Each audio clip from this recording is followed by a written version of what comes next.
হাই friend, কি খবৰ? আজি আপোনালোকৰ মাজলৈ এটা নতুন ভিডিঅ' লৈ আহিছোঁ। আজি মই দেখুৱাম কিদৰে কম খৰচতে ঘৰুৱা পদ্ধতিত গাহৰিৰ দানা প্ৰস্তুত কৰিব পাৰি, সেই বিষয়ে দেখুৱাম। বলকচোন ভিডিঅ'টো আৰম্ভ কৰোঁ। ইয়াত ধুন্দুলি ছিঙি লৈছোঁ।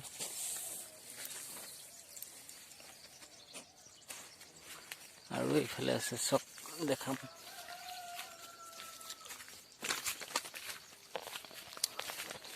এইফালেও আছে।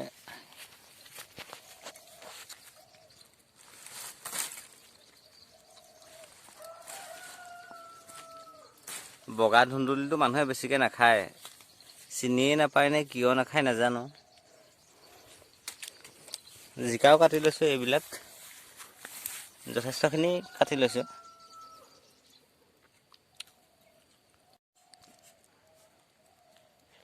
এইটোহে সৰু জিকা চৰাই খাইছে, দেখিছেনে? এইটো কাটি দে।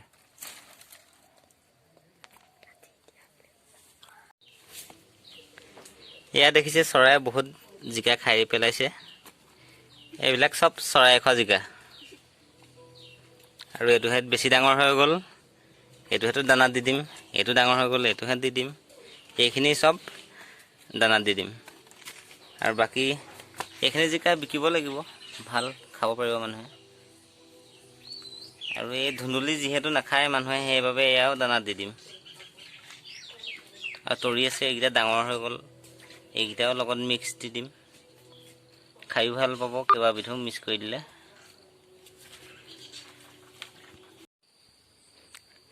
এতিয়া লগত দিবৰ বাবে কচু কাটি ল'ম।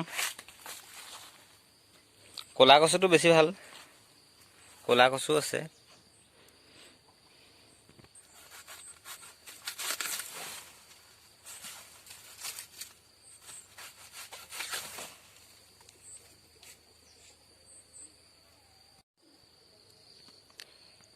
এয়া কচু কটা হৈ গ'ল। এতিয়া ইয়াৰ লগত এটা কলপুলি মিক্স কৰি দিম।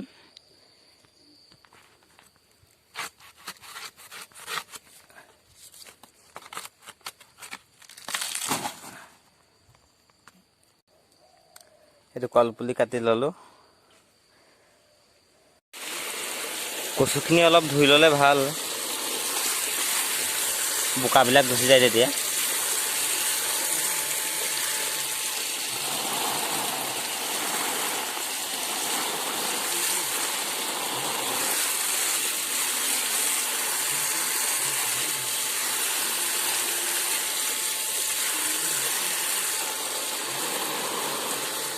এক কচু ধোৱা হৈ গৈছে। এয়া কলপুলিটো ধুই লওঁ।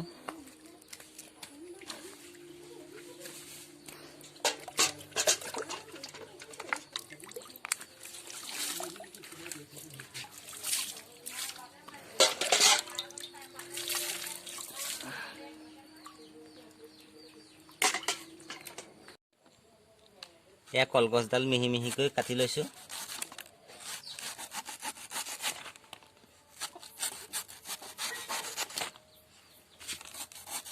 মিহি মিহিকৈ কাটি ল'লে খোৱাত অসুবিধা নহয় আৰু সোনকালে সিজে।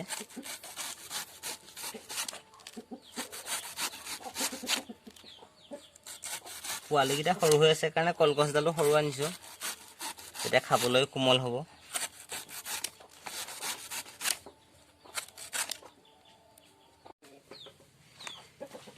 কলগছ কটা হৈ গৈছে আৰু অকণমান বাকী আছে। আৰু তাৰ পাছত পাচলিখিনি কুটি ল'ম। পাচলি কাটি লৈছোঁ।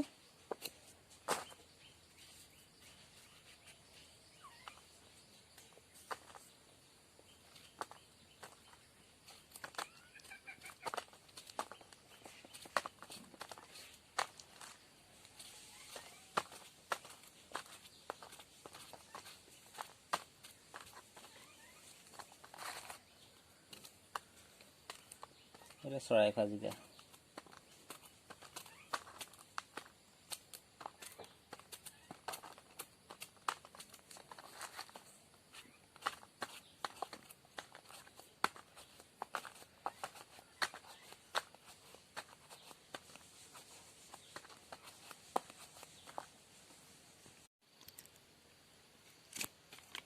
অমিতাবিলাক এয়া সৰু সৰুকৈ কাটি লৈছোঁ।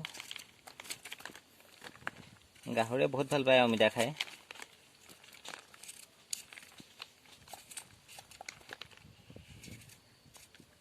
জিকা কুটা হৈয়ে গ'ল।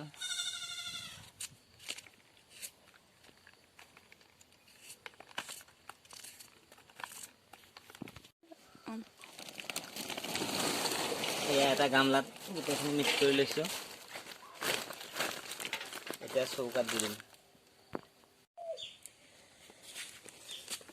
ইয়াত অলপ তুঁহ গুড়া মিক্স কৰি দিছোঁ।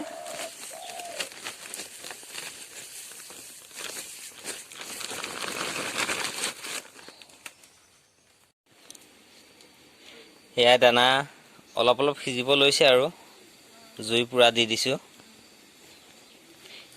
দানাটো অলপ সিজিলে কচুটো ইয়াৰ ওপৰত দি দিম। কচুটো সিজোতে বেছি টাইম নালাগেতো। কচুবিলাক দি দিছোঁ।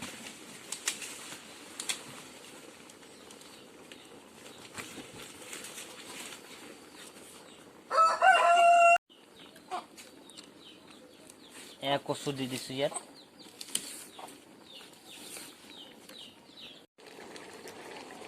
এয়া দানা পুৰা ৰেডি হৈ গৈছেগৈ আৰু দেখিছে কচু পুৰা সিজি পানী হৈ গৈছে,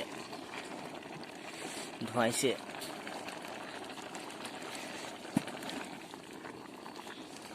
কচু পুৰা সিজি গ'ল।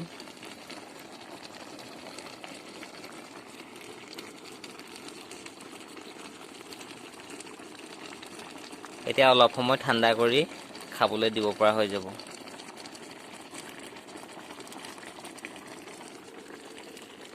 যদি ভিডিঅ'টো চাই ভাল পালে লাইক কৰিব, কমেণ্ট কৰিব আৰু কেনেকুৱা পালে জনাব। ধন্যবাদ।